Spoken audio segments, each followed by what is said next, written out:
'Tis the season for our 2018 season review. Merry Christmas, everybody. Merry Christmas, Tyler. Merry Christmas. Well, you know what? Happy holidays. Oh, jeez. Oh my God. Well, we have viewers from everywhere. Stop. That's true. We have viewers from all over. I mean, the world. I'm Indian, and I'm not upset that you said Merry Christmas. Yeah, that's true. Thank you. Fair enough. Well, wherever you're celebrating or whatever you're celebrating, or hope you're enjoying the holidays. If you're getting any time off of work or school or whatever you're doing. So, and we thank you for taking that time to listen to us talk about our 2018 season review. Absolutely. We've been, almost a month now, a little bit more without F1, but it almost feels like it's still been pretty active. You know, Formula One's been doing a lot of social media stuff, so we haven't been totally without F1. And the season's right around the corner if you really think a bit.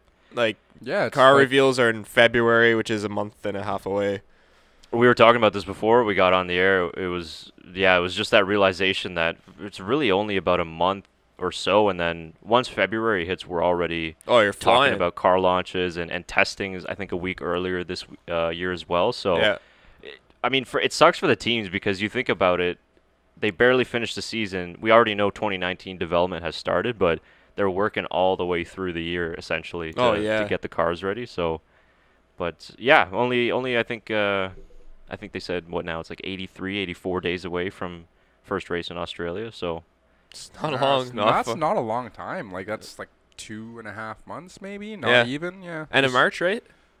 Yeah, it's like 23rd, 25th, something like that. Yeah, it's not too bad. I think there's tons of other racing going on beforehand. Like the Rolex 24 at Daytona is like, I think maybe 3 weeks away.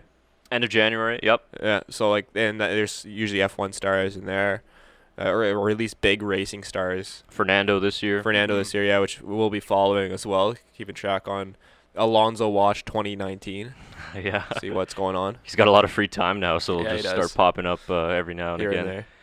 That should be a segment next season. What's Alonso up to? Yeah. Just once a month. Yeah, that's a good idea, Alonso actually. Alonso tracker, just see which. You know the races. Santa tracker. Yeah. I don't know what his plans are exactly, but you mentioned Daytona 500 as well. Yeah, that's for NASCAR fans. So I think second week of February usually. So right around the time. And there's that's like a week and a half long festivity of like there's other races a week beforehand and stuff like that, and testing before that, and they call it speed weeks. Right. There's like 2 weeks of just stuff in Florida, so that'll be a busy time as well. It's right after the Rolex, so. And we just got the great news last week that Force India will be launching their car in Toronto, Canada. So it's about 4 hours or so away from us here in Ottawa. So first time ever that a car launch will happen in Canada. Yeah, so like exciting. Big news for Canadian F1 fans to go check that out. It's gonna be at the Toronto International Car Show, I think it's called. Yep. Very interesting to see how that turns out. And we're hoping that we can be there as well to cover everything for you guys and get first-hand video on the car launch, but it's a work in progress, so we'll get back to you. You guys got approved, right? We're just waiting on me now? I think so. I think so, yeah. And I'm sure it should be fine. Like, I sent it the same information as you guys. But You'll probably get approved. But, yeah, the launch is actually 2 days before the actual auto show begins. Yeah. So, we'll just have to coordinate that to see how that's going to work out. But once we get that all figured out, we'll kind of send out a little bit more of a concrete plan. Hopefully we can maybe do some sort of live stream while the car gets launched, and we'll do a little pre-show and post-show right on location. So, and if you guys are interested to see any behind the scenes of what happens at a car launch, or questions for drivers, if we get the chance to ask them any questions, definitely let us know in the comments below, because it'll be very interesting to see what you guys want to see during a car launch. Yeah, and of course, Lance Stroll will be debuted. That will be his first look. Well, I mean, he got some testing in Abu Dhabi after the race with Force India, but this will be his first official event with Force India. And Sergio, of course. Yeah, of course. Perez back this year. I think Otmar Safenhauer will be there as well, along with Lawrence Stroll and his whole consortium of billionaires. That's right, I said billionaires. Yeah, billionaires. So that should be fun. It was kind of flown under the radar when they took over the team, but I think for us in Canada, having the launch first time here in the country, having Canadian owners with a Canadian driver, hopefully it's a good sign that we'll be getting a lot more exposure to the sport. Yeah. And I don't know, obviously this is thinking maybe too much outside the box, but maybe another race somewhere, or just more Canadian drivers. Not sure where this could lead to, but it seems like Lawrence Stroll has invested a lot, obviously in his son, but also the sport as well. So I'm looking forward to it. Yeah, like I know like everyone kind of rips on Lance Stroll because like his father is a billionaire, but to be fair, like Lawrence Stroll, his dad is doing a lot for the sport, so I kind of respect him for doing that. I mean, he bought a team, which is huge. Yeah. And he's growing the sport in our local country, so we kind of give him a little bit of support there because we want to see the sport grow. And, of course, I'm sure you guys, too, want to see the sport grow around the world. It's something that brings people together. Yeah, and I think we haven't talked much about Lance Stroll this year, obviously, because of the fact that Williams was just so poor. But I think in Force India, he's going to be really solid. And when you look at the first season he had with Williams, a podium finish, front row on the grid in Italy, scored around 41, 42 points. So for everybody's saying that he's just in F1 because his dad's a billionaire. He might have got to F1 a little bit easier than most drivers because of his connections. I can honestly say that's probably for sure. But if you're not good enough to be in F1, you won't stay around, no matter how rich you are or who you know. So I think that he's performed. I think this year in 2018 he got a lot better. His starts were very good, which flew under the radar because, I mean, when you start P20 and go up to P15, nobody really notices. No, but then you go back to P20. Exactly, at the end of the race. Yeah. So it's difficult for us to comment, right? And then, of course, you have the championship battle, so you focus on more things. But I'm excited what Force India can do because even though they were struggling financially and they're, quote-unquote, a smaller team, now if they have all this money coming in, what can they do? Because if they have all this financial backing and they have more resources for development and upgrades, they could possibly be challenging Renault or Haas for that number 4 spot. Yeah. Maybe even more. I mean, who knows with the new regulations. So I'm excited to see this new partnership. Yeah, it's a toss-up for next year, too, with the new regs. We won't know until testing, and that'll give us a little bit of an idea. For sure, I'm excited to see how that will play out. But we'll get to that in our 2019 season preview. That's right. That's looking ahead. Which is not too far away. 2019. We're a few days away from the new year, but we're talking about 2018 and what a season it was. Not just in the sport, but in a way for us too, launching our podcast and our YouTube channel, which we'll touch on a little bit near the end of the show, but. Talking about 2018, I thought that this would just kind of be a fun little just review show looking at the best moments. So we thought that we would do our best race of the season, driver of the year. We would do the biggest surprise of the season, whether that's team or driver or any individual event, biggest disappointment of the season, and favorite moment of the year. So I figured we'd start with the best race of the season. And there was a couple. Better than most seasons in the past, where we only had maybe 1 or 2. There was probably about 3 or 4 that you could pick. 4 really good races, yeah. And towards the very end, I want to say, too, like later half of the season. I don't think they were as exciting at the beginning. Like, there were some there, but I think they were more exciting towards the end of the season. My pick for best race of the year was the Azerbaijan Grand Prix. I was leaning a little bit between Azerbaijan or China, just because China... The race sort of got flipped on its head, and we had a unsuspected winner in Daniel Ricciardo. I also like Monaco a lot, too, because of the drama with Ricciardo. Monaco was actually in my top 3 as well. Yeah, so it was kind of hard that, U.S. with Kimi winning. So I went with Baku just because of all the craziness. Lewis Hamilton sort of won out of nowhere. The 2 Red Bulls coming together. Alonso, who came back after that first lap craziness. So Baku, I think, was my pick for best race of 2018. Shaker? I don't know. Like I said, probably Monaco was in my top 3. Damn, I'm really not good with remembering races. You go first, Tyler. You go first. I know which ones I want. I want to figure out which race they were. All right, well, it's in all of our top 3s then, because my favorite race of the year was the Monaco Grand Prix. Yeah. And I know it wasn't the most exciting crash-filled race or drama, but I just loved sitting on the edge of my seat for 60 laps, wondering if Daniel Ricciardo was going to make it to the end, and having Sebastian track down on him, and it was tense almost the whole race. And you get bits and parts of that with other races, especially like near the end if there's crashes or like with Baku. Like Baku was just crazy the whole race. Right. But for me, it was just the constant, like, I was expecting something to happen every lap with Ricciardo, and obviously it didn't at the end, but that just made you appreciate being like, wow, what a drive from Ricciardo to finally do that, and kind of like, what the hell is Sebastian doing? But yeah, that's my race of the year. It was just constantly on the edge of my seat, so Monaco gets it for me. Okay. Remember now? Yeah, I'm going to say United States. Kimi. Good pick, good pick. And then I want to say, I feel like I'm thinking of either it was the Japanese or the Mexican Grand Prix. I can't remember.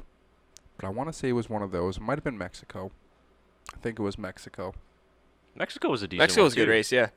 Obviously, so was Japan, too, with Seb getting spun out by Max. Yeah. Or I guess, I don't know. That was a racing incident. It wasn't really someone's fault.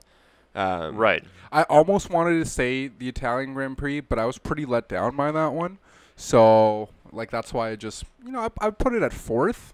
But yeah, no, but they were all pretty, but like I said, later half the season was all pretty good races. So U.S. Grand Prix for you, your favorite race? Yeah, I think so. It was a good race. One that we haven't even mentioned, Germany. So that's number 2 for me, was Germany. And the funny thing was, that was the one race I didn't watch because I was at the cottage. Yeah. So it was like the craziest one, which arguably maybe even decided the I championship. don't think I watched that one either, to be honest. No, yeah, I think I just watched the highlights for that one. Germany Yeah, was number same. 2 for me. Huh. Yeah. Okay. I like that we have so many options, but yeah, there was great ones, and then there's some that are great for sort of sentimental reasons, like the U.S. because Kimi won, and I think everybody was happy.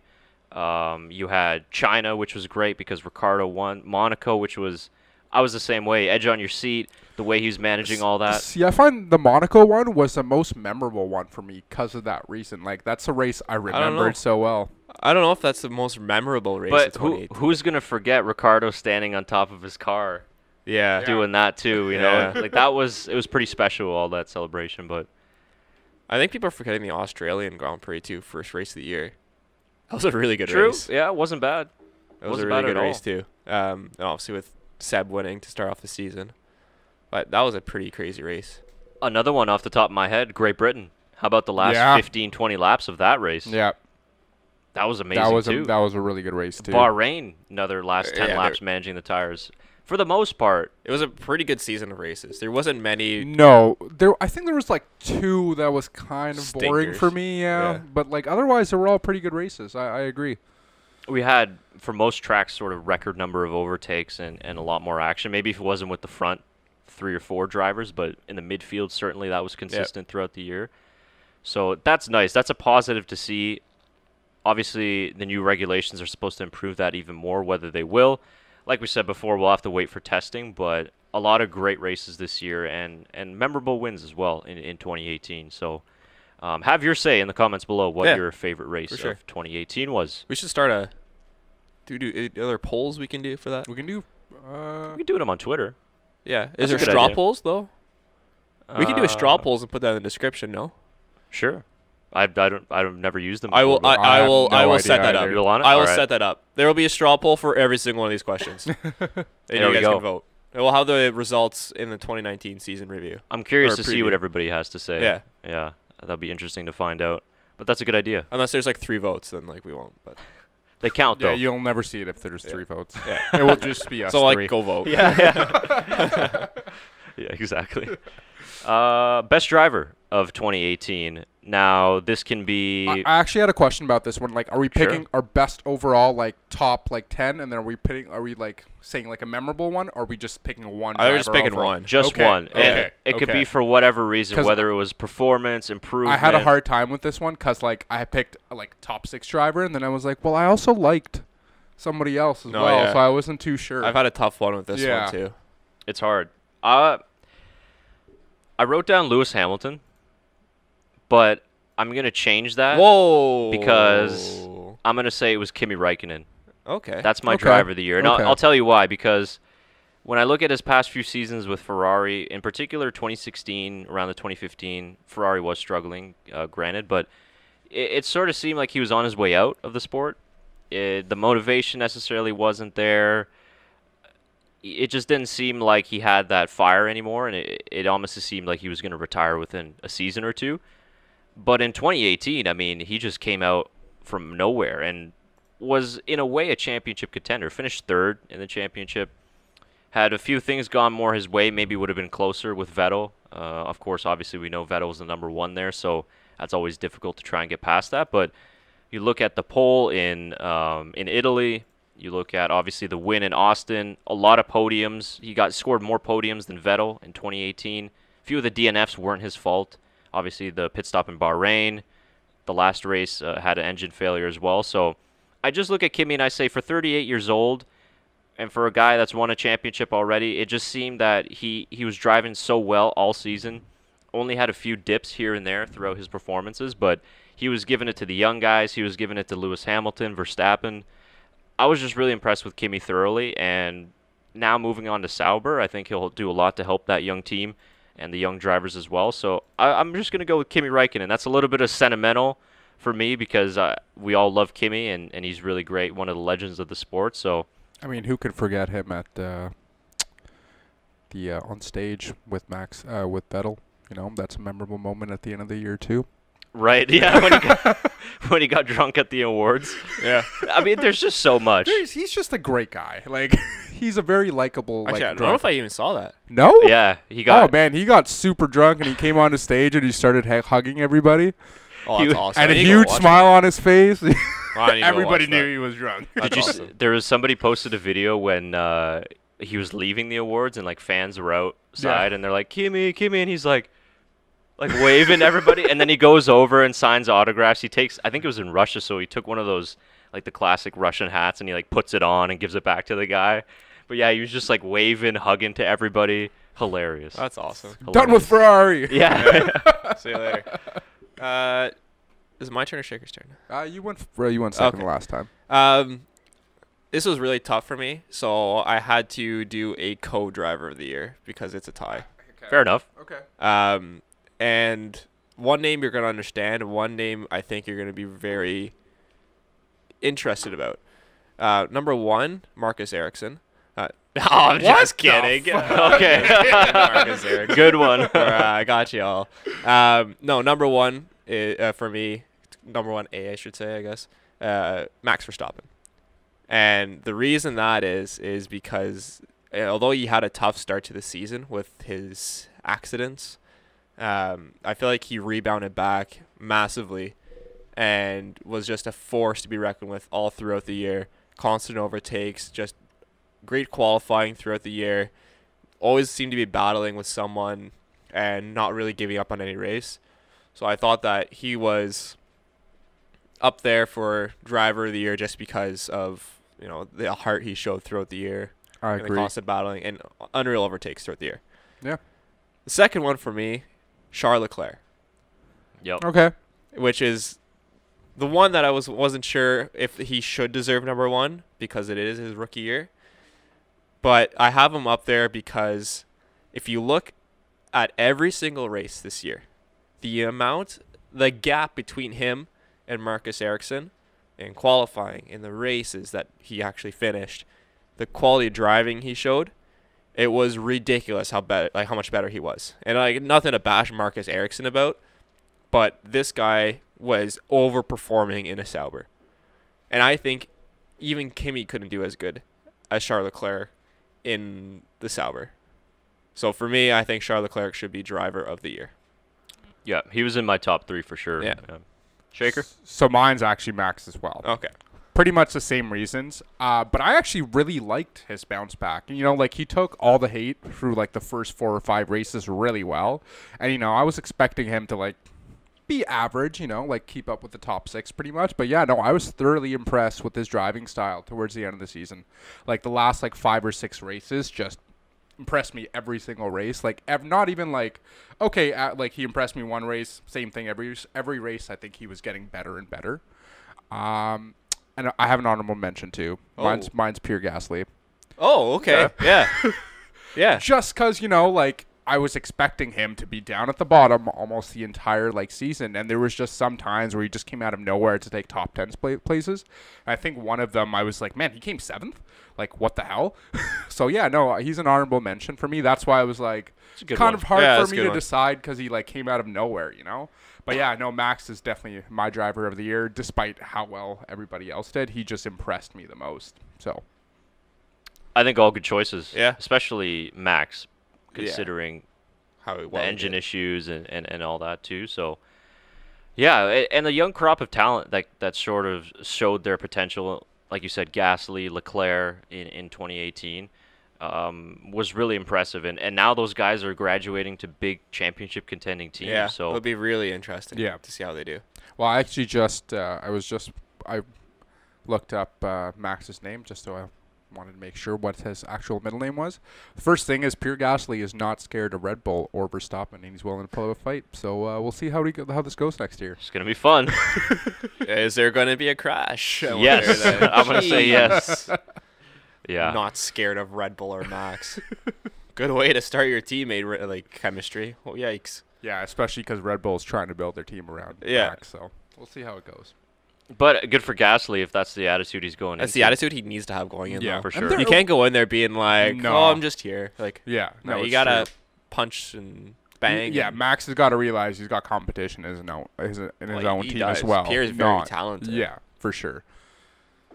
I don't know if they'll get along as well as they did with Ricardo. I don't think so. For sure. Ricardo gets along with everybody. He's just that guy. I think so. Ricardo and Hulk will be a fun little tandem. It'll be a lot of fun. They'll be fun. I think they're good friends too off the track. Yeah. So that would be a good dynamic. But yeah, good choices for driver of the year. Obviously, I think the obvious ones would be like a Hamilton. Well, that's just it. Like they won almost. They won like top 3. So I decided to pick somebody else because they're obvious choices, but shake things up a little bit. Yeah, that's good. Like they were great drivers. They won races, but people that impressed me the most, I find, were my drivers of the year. Again, click the link in the description for straw poll. There we go. I'll figure out how to set that up for you guys. Yeah, let's make sure we got it first. They're just clicking nowhere. There's gonna be nothing in the description. No, there will be something. Either way, you can give us your thoughts in the comments. That's like a good thread for driver of the year. Okay, so next one would be the biggest surprise of 2018. Now, again, it can be a race, it could be overall, whatever your choice is. But for me, the biggest surprise in 2018 was the success of Sauber Alfa Romeo.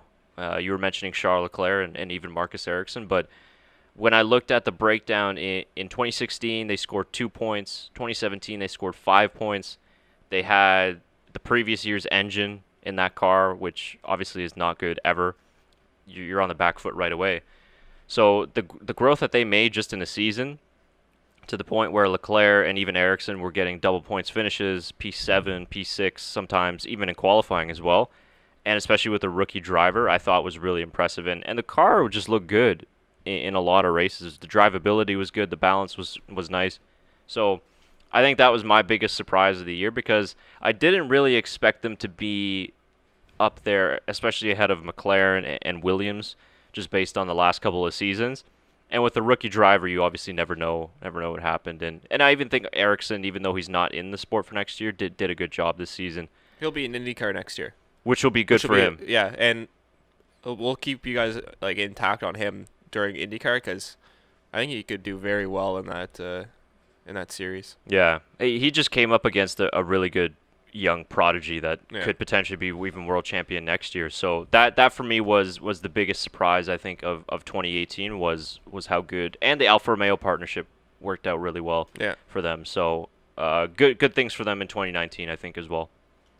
My biggest surprise of the year is to have to do with the engine reliability of Red Bull compared to Renault. I thought of that as well. That was one of my questions. I was thinking about it. And the reason I say that is because Red Bull is known to have such good reliability throughout the years, and this year was just awful. And it was very interesting to see how Red Bull had so many problems, but Renault, the works manufacturer, the works team, I should say, didn't have many problems at all.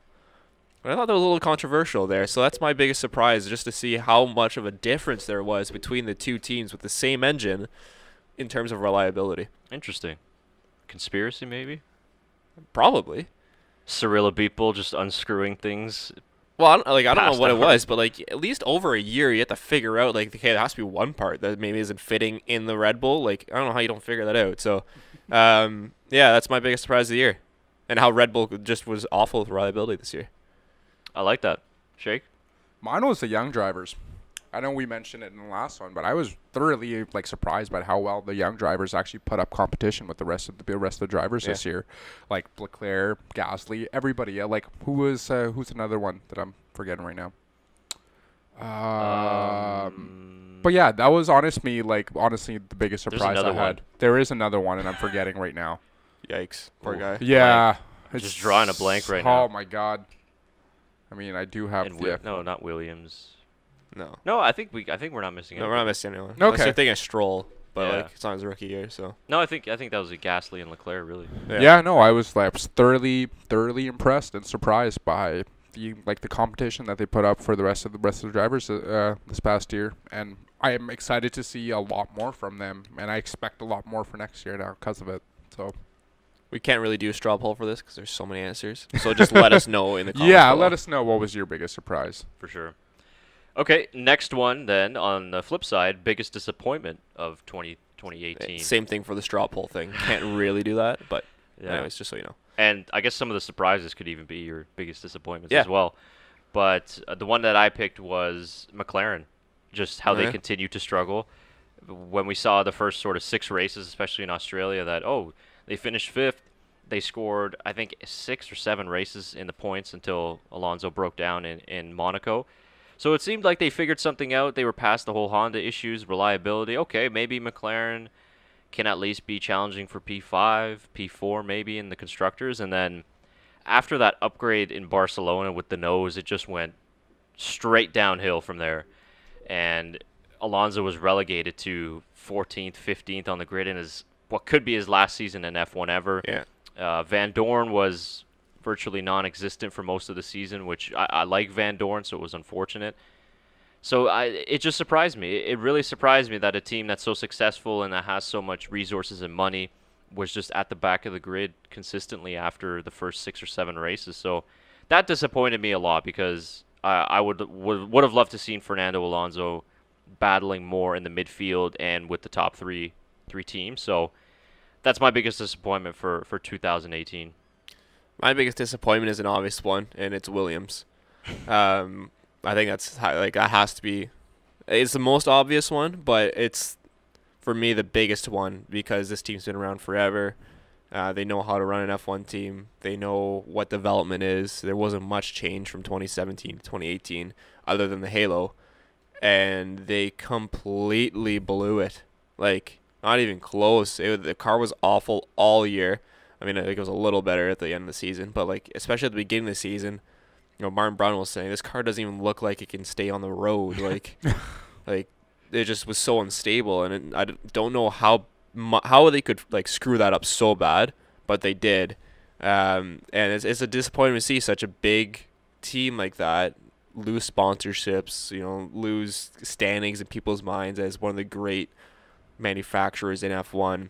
And it was a big disappointment, I think, for a lot of F1 fans, maybe especially in the UK as well. So, Williams, biggest disappointment for me. Hopefully they can try and use their plan to get back on track. And maybe Robert Kubica could be a mainstay for that to bring his veteran expertise back into the sport.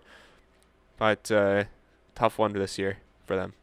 And sort of piggybacking off of that, they got to the point where they're not even looking at who potentially could be the best drivers for them, but who could bring them the most money. Yeah. That's sort of where they're at. And like you said, it's disappointing that a team that's so historic, when you look at how many championships they've won, the drivers that they've had in the past, and that they're P19, P20, and, they're just driving a dog shit of a car, essentially. So, and it's unfortunate for the drivers, too, because nothing they can do with a car that's shit. Essentially. I think Williams just really missed the mark on the whole development package for 2018. So I don't know if the aero regs will help them out for next season. It's tough for Kubica as well, right? Because if the car is still awful, he's not going to look good for him. Yeah. Obviously, George Russell's still going to have a future in the sport, but for Kubica, it's sort of a make or break type of deal. But I love the fact that he's back. I think he gets a couple of years, though. I don't know what his contract is, but I think he'll surprise a lot of people. I think there's a lot of skeptics. I'll look up his contract. But I think Kubica is going to surprise a lot of people because before he was injured and before he left F1, he was one of the best. So even Lewis Hamilton said that's the best driver that he's ever raced against. So that's a pretty big compliment from a 5-time champion. So, but I think that's a good pick. Williams was pretty disappointing. What about you? Mine's going to sound weird. The entire Ferrari team. Whoa, really? No, that's not that weird. Kimi or not Vettel, but the entire Ferrari team. I was very disappointed with the entire teamwork that they had. Not supporting Kimi sometimes, not even supporting Vettel sometimes throughout some races. I was honestly kind of disappointed. I was expecting a lot more for Ferrari. I was expecting a bigger push in the later half of the season for them to try to get a title for Vettel. And you know what? Like I said, it sounds weird. Maybe I was just expecting a lot more from Ferrari this year. Maybe that's why I was personally disappointed. But yeah, no, it's I'm not saying they were bad. I was just personally I was kind of disappointed. The other note, kind of disappointed with Ricciardo leaving Red Bull, but that's that's a personal one. That's a personal one. Just to update, Kubica's on a 1-year deal right now.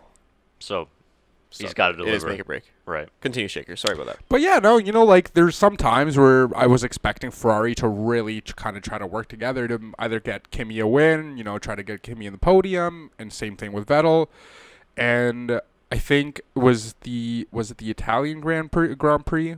I think that was kind of my point where I was just like, man, what the fuck are you guys doing?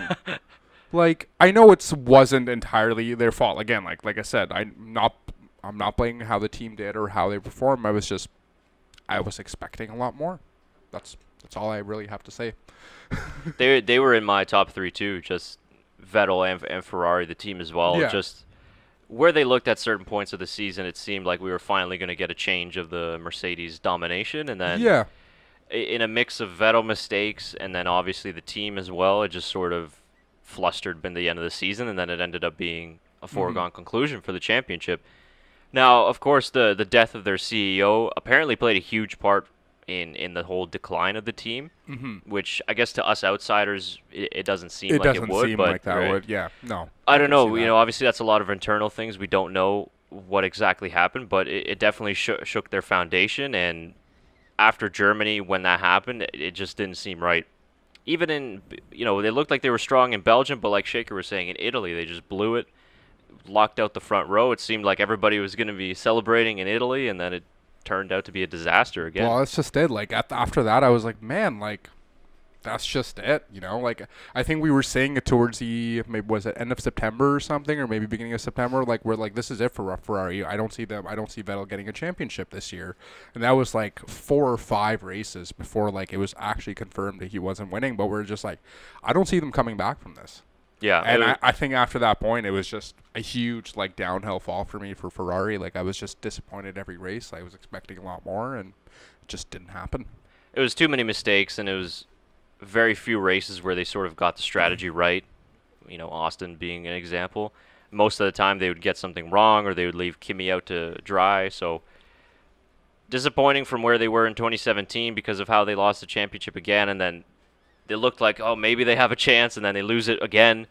So disappointing, I think, is a perfect word to sum up their season. Yeah, no, for sure. It wasn't it's not like they did shitty. Not at all. It's it was just disappointing from Ferrari is all I have to really say, at the end of the day. Yeah, at the end of the day, it's not implode the whole team and change everything. Yeah. It's still pretty good. No, they had a good team. It was, yeah. It's just you need to be perfect in order to beat Mercedes. Yeah. I never really thought of that. But it's a very good point. It's a very good point. Never thought of it until you mentioned it. Yeah, I was struggling with the questions that Chris had said us for a lot of them, but disappointing was the one I was who do I pick? And then right away I was it's Ferrari. I didn't even really have to think about it afterwards. I'm Ferrari. That was my disappointment of this year because I was expecting Vettel to win. Yep. Interesting. It's a good one. Yeah. All right, moving on. The last one would be favorite moment of the season. I think there was a lot, and a lot of great team radio, a lot of good overtakes on track battles, some fun social media stuff as well. personally, my favorite moment of the season has to be Kimi Räikkönen's win in Austin. Yeah. Like, I think that's a consensus. I think I think that was mine too. Like, I'll try to think of a different one now off the top of my head, but yeah. It was just amazing. I mean, Red Bull winning in Austria was a big one, but like I think that's a good one. I think Kimi's still ahead of me for that one. But yeah, like Kimi winning this year, like that was a huge one for me. And we kept faith. I think we're one of the very few channels that kept faith. I said this year, Kimi's going to win a race. I said it at the beginning of the year. I got to find the clip for our Best of 2018 episode and post that on with the date stamp on it. Yeah. I know I said it. I said Kimi's going to win a race this year. You 100% did say it. I remember it. Oh, I was so happy when he did it. Finally. We were so close. We were so close in Italy. It almost seemed like that was the perfect one, and then they blew it again, and it's just like, oh, maybe that's it. Maybe it won't happen. And then in Austin was sort of not expected exactly. Thank God Vettel got that grid penalty. That helped a lot. Yeah, it helped a lot. Thanks. So, yeah, just to see that, and then the team radio. Fucking finally. Yeah. Brilliant. Well, that's just it. Like, fucking finally. Like. So, can we do a funniest moment of the season, too? Like, just sure, absolutely. After this? Okay. After this. I was thinking of favorite moments, and I was like, okay, well, I have one for, like, a funniest moment. Yeah, go ahead. But no, we'll get to that. I have a favorite moment. Okay, yeah. Oh, you have a different one? Yeah. Obviously, like, Kimi is my number one. But I think number two is going to have to be, and you can kind of put it as most dramatic moment too, which is kind of the reason why I picked it, is Sebastian Vettel blowing the lead in Germany. Okay. And the reason that's my favorite, most dramatic, like kind of thing, moment of the year is because of how much it kind of completely shook the championship, and that completely changed the outlier for the second half of the season, and we really saw Mercedes kind of take off from then.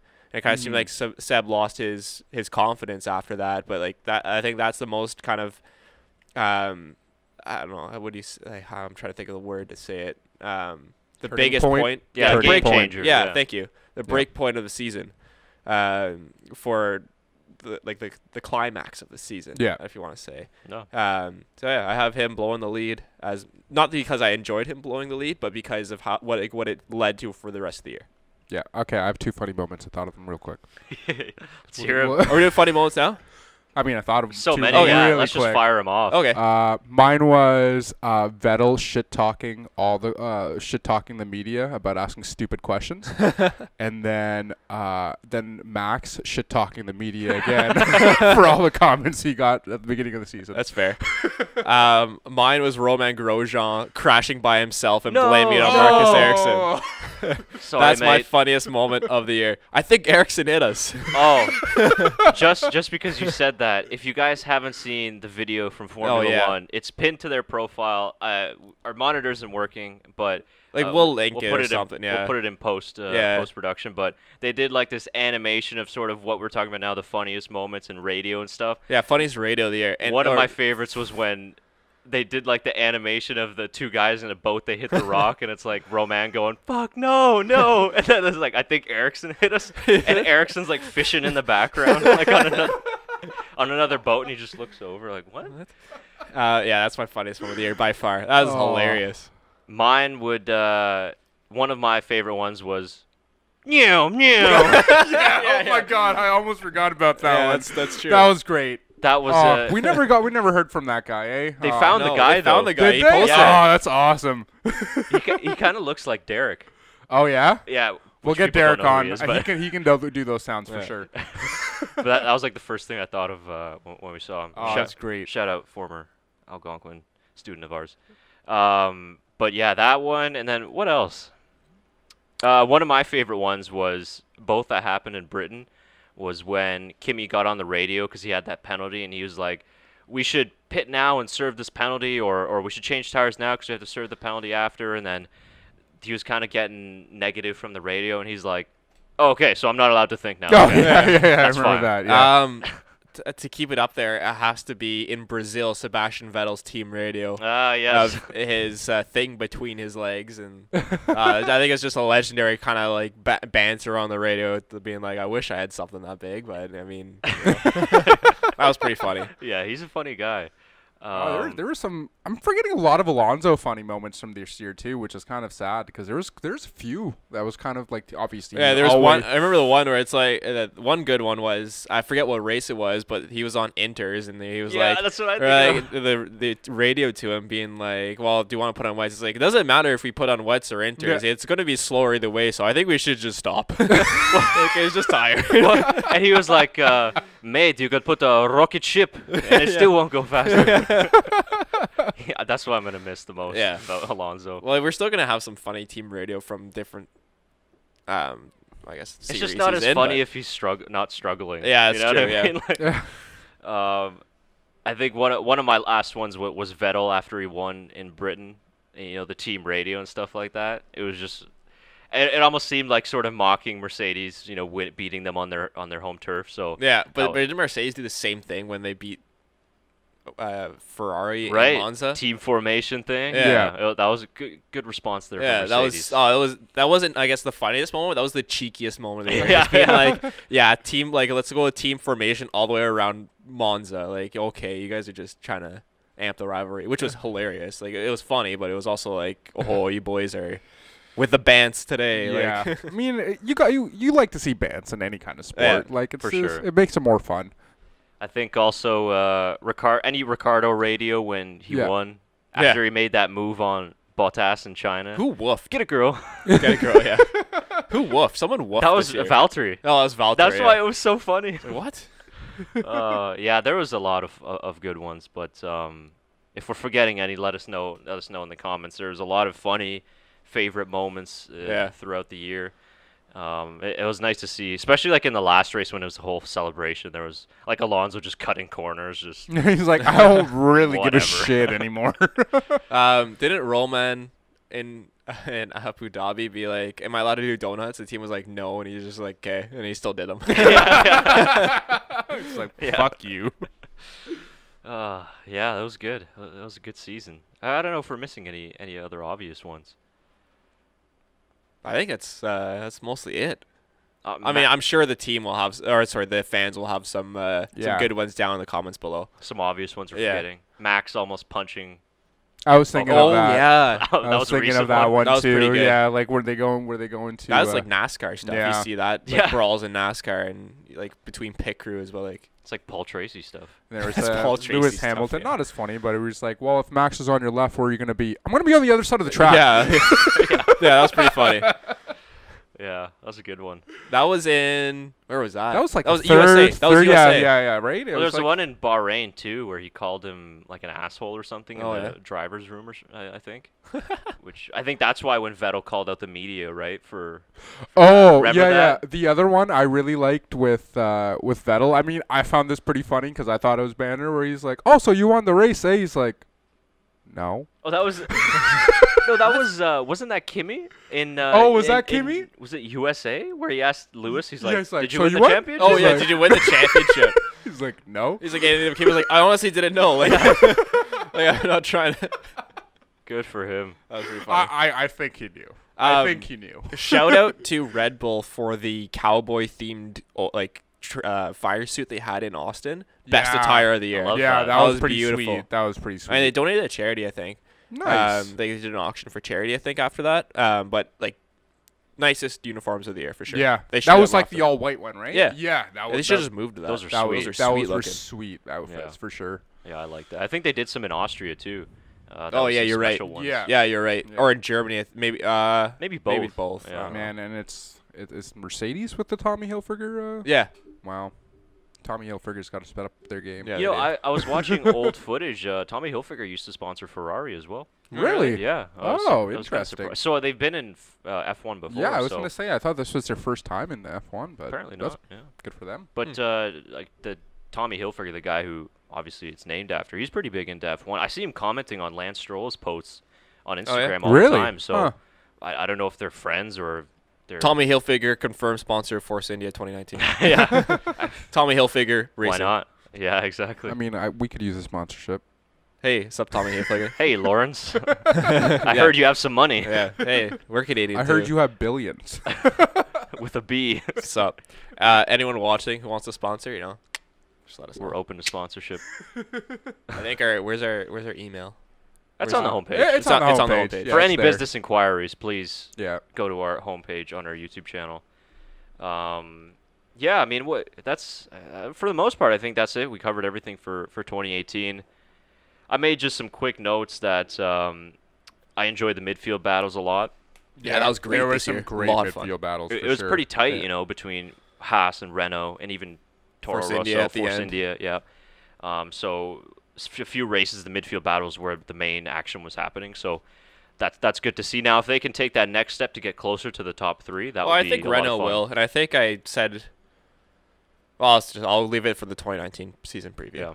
Yeah. We'll have a lot. That will be much longer, I think. Yeah, it will be. Yeah, like we mentioned before, races being more exciting. We found a lot more overtakes and sort of, for example, in Sochi in Russia, a lot more overtakes than what we're used to and accustomed to. That's a race I forgot about. Yeah, I mean, you know, team orders was the main thing. That was sort of a race where it wasn't as exciting other than that. No, for sure. I agree. And and then like what Shaker mentioned before was Vettel's mistakes before, you know, that cost him the championship ultimately. So that was a disappointing one for me. And other than that, final thoughts on the 2018 season for you guys? Well, that was a good stretch. It's gonna be right on camera. I wasn't expecting it to These cut aren't to the me. best chairs, you know. So. I wasn't expecting it to cut to me at that point. I was trying to get stretching. It's okay. Everybody sees me at all times, just looking down at my phone. That's true. He's doing research. No, I'm just looking at that GoPro so it doesn't go out. That's honestly, guys, that's what I'm doing. I'm not actually on my phone. It's a GoPro. It's pretty cool. We got some cool technologies. We're breaking the fourth wall here, showing the behind the scenes. Yeah, it's. I'm not actually looking at memes. You know, sometimes. Sometimes I'm just looking at how about that then? You know, 2018 thoughts on the first season of this podcast. No, I was going to say, what a successsul first season was for us. I think we had a good season, and, you know? Yeah, all thanks to our viewers for really like amping up and always being interactive on our posts. Yeah, we love commenting. It's so much fun. Yeah. So much fun to listen to you guys and to get your comments and then talk about them in the next podcast. You know, we love it. You know, my disappointment for this year was when we accidentally got 10,000 subscribers. 19,000. 19,000 subscribers, and then went it down to, what was it, 452? Yeah, we're like 460 for like 24 hours, guys. It said we had 19,000 subscribers, and then it was gone. So, you know, Thanks, that's YouTube. That's just for you guys to keep subscribing and get us up to 19,000. Yeah, we'll get to that 19. It was foreshadowing. That's all that was. Yeah, that's what we're hoping the future. But, it was a lot of fun, and a lot of work too. I think we were all surprised at how much work it ended up being. But it was a lot of fun. It was fun, It wasn't like it didn't feel like work to me. Like it's not like a job. Doing it's, you know, and to steal a line from Lewis Hamilton, we got the best fans in the world. We do. We do. And like some of you guys have been here since day one. Which and is a really lot cool. of like obviously everyone here from season one, which is huge, like supporting us in our first season. Yeah, which is really cool. So shout out to you guys. When we blow up and get huge, we won't forget those original viewers. Eventually, yeah. Hopefully one day. Again, that'll have to be. I mean, being the only Canadian F1 podcast, you think we'd? Well, there's two. I guess is there another one? But that's run on TSN. So. Right, but it's not. I don't even think really they have it on YouTube. Yeah. It's like a small website thing. Yeah. So yeah. But I mean, and again, a big learning experience too, and it looks like we'll be getting our own studio for the 2019 season, hopefully. Hoping to, yeah. We could have a new studio. We could have a screen that hopefully works at all times. Yeah. And decoration. Some pretty cool possible guests lined up for 2019 if everything goes our way. Yeah. So where we can start having some guests on the podcast, which will be pretty cool for you guys to see. I mean, we're hoping for some bigger names that you guys know. So we're hoping for that. Yeah. We're not saying it's a guarantee. But we're gonna try. You know, we're hoping. It'll be a surprise if it does happen. It'll come out of nowhere, and I think people will enjoy it. You guys will be pretty pumped, yeah. But we'll get in contact with some people and just hope for the best. Worst thing they could say is no. That's just it. Yeah. I mean, that's how it was for our past. You know? And for you guys down, let us know what you guys want to see in season 2 of the BackMarkers F1 podcast. Or what do we? I think we're going with podcast. Yeah. Keep it. We'll name it. We'll keep the name of show, but it's podcast show. Yeah. Same thing. Let us know what you guys want to see in season 2, because we're always open for suggestions. And if you guys want to see something added into next year or next season's podcast, let us know. Next year we'll start doing regular posts to Reddit or something. Yeah, a little bit more active. We'll be a little more active online. Like obviously we have our Insta. We've got Insta, a handle Twitter. On this year now, and I think now is just more of a start to. We know people are watching now. Yeah, it's not just. Yeah, which helps a lot. Yeah. And for sure, if we had our own space and studio, I think we could bring some more frequent episodes as well. For sure, yeah. We're obviously we're sort of renting this space right now at my work, so obviously we're all busy and things like that. So if we can bring consistent Grand Prix previews. This is not our full-time job. Just correct. So you guys are aware. We wish it was. We wish it was. We wish. Maybe eventually, but we do all work in the industry, but this is not our full-time job. But our main goal was to always bring you race recaps and where we could bring you previews. So we're hoping next year if we get our own space, it'll be a lot more. It'll be a lot easier for us to pump out these episodes. Exactly. For sure. Yeah.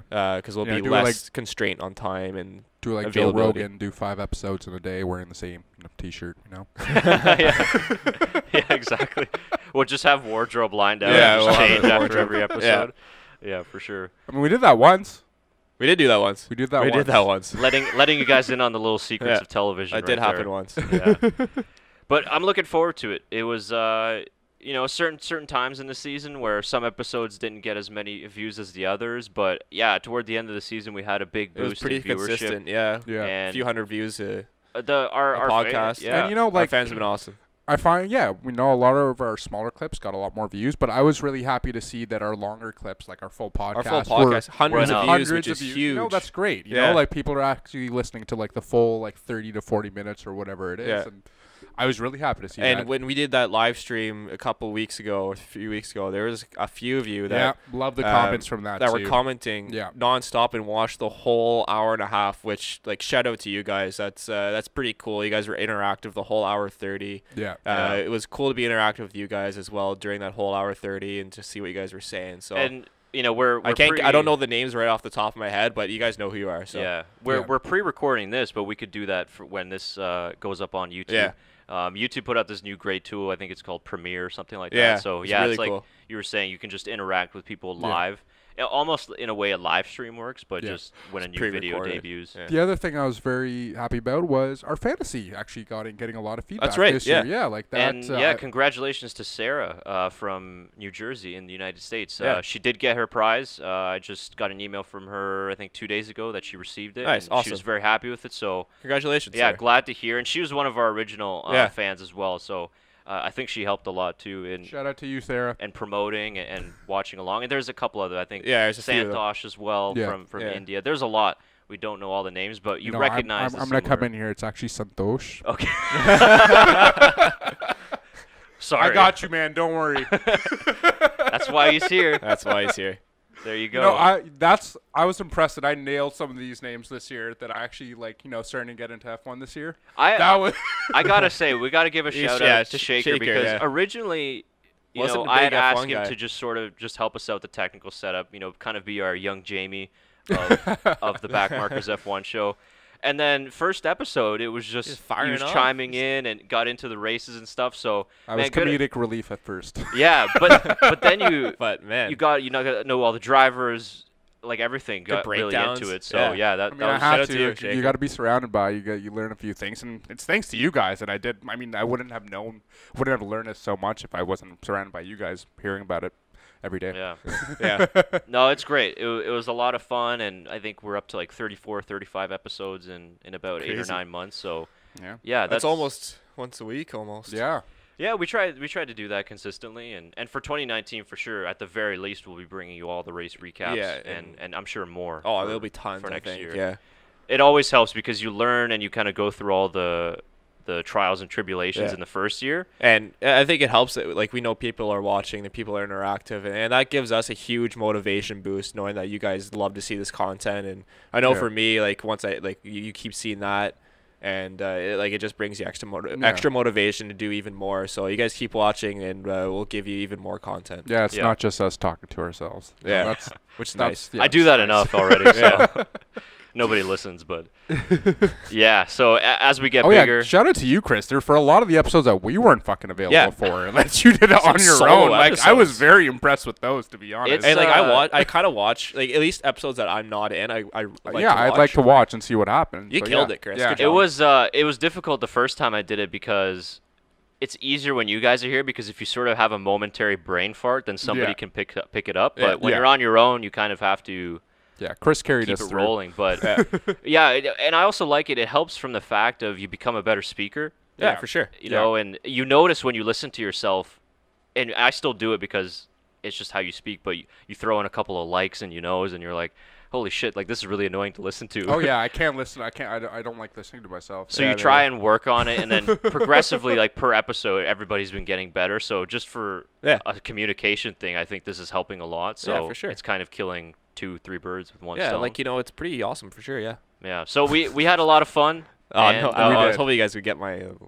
Anyways. What did you say, sir? I said like, yeah, it was pretty good for sure. Okay. I think we just like toned them out now since we're pretty much. We use them so much. You don't even notice it, and then when you listen to yourself. Well, I find Christ. I don't notice it within like people that I know, and as soon as I meet somebody that I like don't really know really well, and they say like a lot, it really bothers me. Yeah. And then I think about it too much. I'm like, do I do that a lot? But yeah. Here's that's some stuff. What for a great people. season 1 it was. It was good. A lot of fun. Yeah. So season 2 should be for at least season 2 for us, obviously. Yeah. It should be very exciting. So make sure everyone watching, stay tuned. There's gonna be a lot of fun stuff coming up in 2019 that we're hoping for. And it starts off obviously with our season preview, and then if everything works out, we'll be at the Force India car launch in 2019 in February. Absolutely. Which is going to be a blast. It's going to be really fun. Yeah. It'll be a lot of cool content for you guys to see. And we're hoping to go and do some behind the scenes stuff in Montreal for the Grand Prix and before that. Did we ever tell our story of Montreal? I think you guys did. About the security guy? Yeah, I think you guys did. I think it's in our Canadian Grand Prix recap. Okay. Yeah. That's we'll include that in our best moments. Yeah, that's up there for sure. I wish we recorded that. That was great. Yeah, that's hilarious. I wasn't there, but I wish I was there. You'll be there this year. I will. Yeah, we'll do it again this year. We'll go 3. They got a new pit wall this year, so that'll I guess be part of sort of a mini feature or whatever we plan to do for that. But lots of ideas. In a the lot of stuff planned in the bowl. Absolutely. But until then, stick with us. We've got, of course, this episode now that will get you through until the new year. New Year's Eve, we'll be posting. Happy New Year's, by the way. Yeah. Happy New Year. Happy health and prosperity to everybody out there. Hopefully, everybody can have some time with their family and friends over this little break. Not Christmas Eve. New Year's Eve, we'll be posting our best of 2018 episode. It's just sort of a compilation of our best clips, funniest moments, that type of thing. You watch it as you're counting down into the new year. Yeah. Maybe have a nice glass of champagne, Absolutely. Yeah, we didn't bring one today. today. See our banter before we actually start our shows, Yeah. maybe not that far. I don't know if we can include some of that stuff. But that will be up. And then in January, if we have any interviews or any sort of sudden news for Rolex 24, we might be doing we'll do a little special podcast for that. And then in February, it'll be car launches. So not too far away from F1 being back. So until then, subscribe to us. Share it with your friends and family over the holidays. I think that's pretty much it from me. Any last thoughts for 2018? No, thank you all for watching, and we'll definitely see you in 2019. Enjoy your holidays. Happy New Year, and 2019 is gonna be fun. Stick around; it'll be a fun one. We're excited. Share, tell people, go old school. Throw us on Reddit. Yeah, that's right. And any questions? If you guys send us enough questions, we could do a Q&A sort of thing in January as well. So drop that in the our comments. email is in our homepage, as you said. Send us an email of questions, little things like that. We'll be all over that. Yeah. Or Twitter. Hit us up on Twitter as well, at TBMF1 Show. And, we're always trying to get back to you. Maybe we'll do one of those question things on Instagram and be like, I was thinking I could do Instagram Live. Absolutely. What do you want to see next year or something like that? I could definitely throw it in Instagram Live on one night, and I'm just chilling at home. For sure. I'll make it so that, it's European time in the, the morning or something like that. 6 hours, 7 hours, something like that, right? Yeah. Friendly to everybody. Okay, guys, Man United game's on. Awesome. Let's get out of here. We appreciate all you guys. Happy New Year. Thanks again. Thank you. See ya.